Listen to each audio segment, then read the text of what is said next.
युद्ध कांड के 33वें सर्ग पर हम चलते हैं। शर्मा का सीता को सांत्वना देना, रावण की माया का भेद खोलना और श्री राम के आगमन का प्रिय समाचार सुनाने के संबंध में इसमें बताया गया है। विदेह नंदनी सीता को मोह में पड़ी हुई देख शर्मा नाम की राक्षसी उनके पास उसी प्रकार आई जैसे प्रेम रखने वाली सखी अपनी प्यारी सखी के पास जाती है। सीता राक्षस राज की माया से मोहित हो बड़े दुख में पड़ गई थी। उस समय मृदुभाषिणी शर्मा ने उन्हें अपने वचनों द्वारा सांत्वना दी। शर्मा रावण की आज्ञा से सीता जी की रक्षा करती थी। उसने अपनी रक्षणिया सीता के साथ मैत्री कर ली थी। वह बड़ी दयालु और दृढ़ संकल्प थी। शर्मा ने सखी सीता को देखा। उनकी चेतना नष्ट सी हो रही थी, जैसे परिश्रम से थकी हुई घोड़ी धरती को धूल में लौटकर खड़ी हुई हो। उसी प्रकार सीता भी पृथ्वी पर लौटकर रोने और विलाप करने के कारण धूलि धूसरित हो रही थी। उसने एक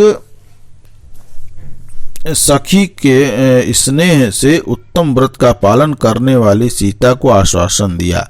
विदेह नंदनी, धैर्य धारण करो, तुम्हारे मन में व्यथा नहीं होनी चाहिए। भीरू, रावण ने तुमसे जो कुछ कहा है और स्वयं तुमने उसे जो उत्तर दिया था वह सब मैंने सखी के प्रति स्नेह होने के कारण सुन लिया है। विशाल लोचने, तुम्हारे लिए मैं रावण का भय छोड़कर अशोक वाटिका में सूने गहन स्थान में छिपकर सारी बातें सुन रही थी।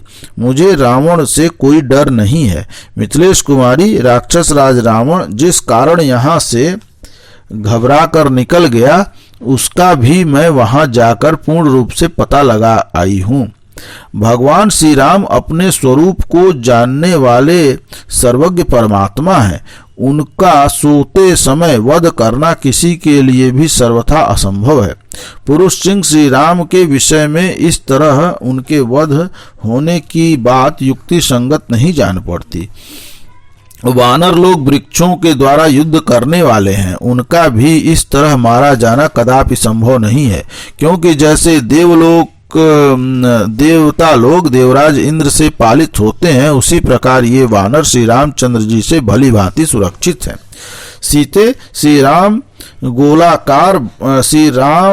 श्रीमान राम गोलाकार बड़ी बड़ी भुजाओं से सुशोभित चौड़ी छाती वाले प्रतापी धनुर्धर सुगठित शरीर से युक्त और भूमंडल में सुविख्यात धर्मात्मा हैं। उनमें महान पराक्रम है। वे भाई लक्ष्मण की सहायता से अपनी तथा दूसरों की भी रक्षा करने में समर्थ हैं। नीति शास्त्र के ज्ञाता और कुलीन हैं।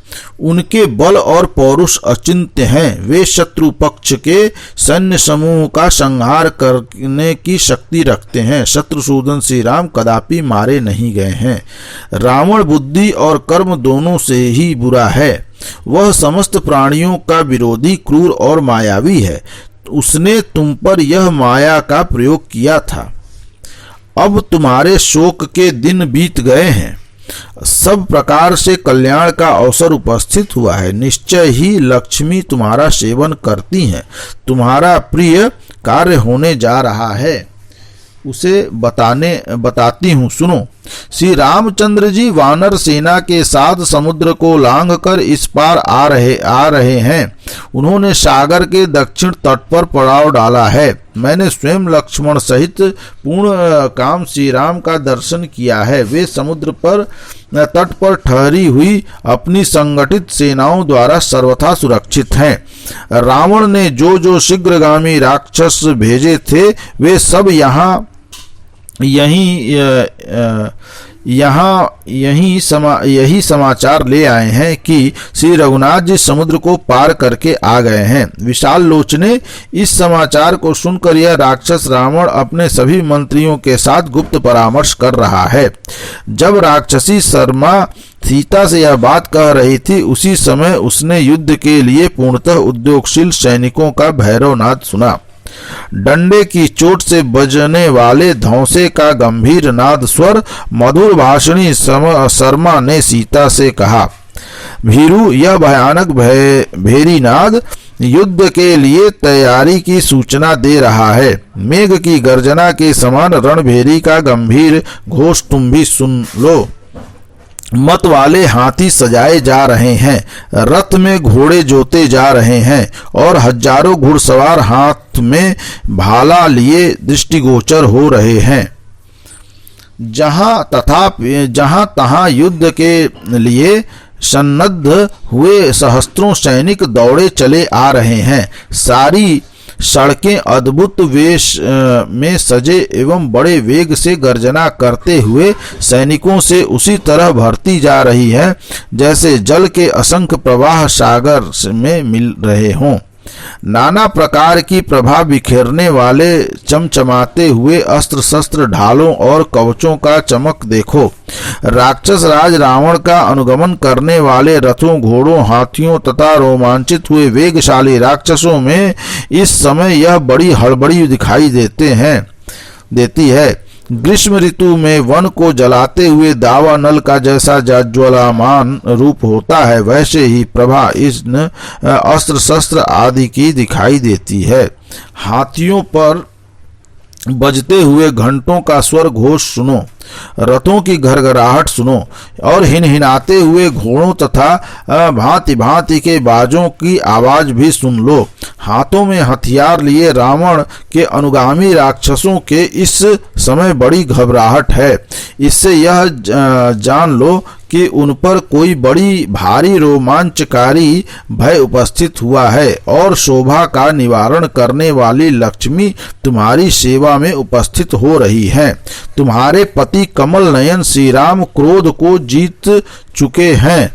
उनका पराक्रम अचिंत्य है। वे दैत्यों को परास्त करने वाले इंद्र की भांति राक्षसों को हराकर सम्रांगण में रावण का वध करके तुम्हें प्राप्त कर लेंगे। जैसे शत्रुसूदन इंद्र ने उपेंद्र की सहायता से शत्रुओं पर पराक्रम प्रकट किया था, उसी प्रकार तुम्हारे पतिदेव श्री राम अपने भाई लक्ष्मण के सहयोग से राक्षसों पर अपने बल विक्रम का प्रदर्शन करेंगे। शत्रु रावण का संहार हो जाने पर मैं शीघ्र ही तुम जैसी साध्वी को यहाँ पधारे हुए श्री रघुनाथ जी की गोद में सामोद बैठा दूंगी। अब शीघ्र ही तुम्हारा मनोरथ पूरा होगा। जनक नंदिनी विशाल वक्ष स्थल से विभूषित श्री राम के मिलने पर उनकी छाती से लगकर तुम शीघ्र ही नेत्रों से आनंद के आंसू बहाओगी। देवी सीते, कई महीनों से तुम्हारे केशों की एक ही वेणी जटा के रूप में परिणित हो कटी प्रदेश तक लटक रही है, उसे महाबली श्री राम शीघ्र ही अपने हाथों से खोलेंगे।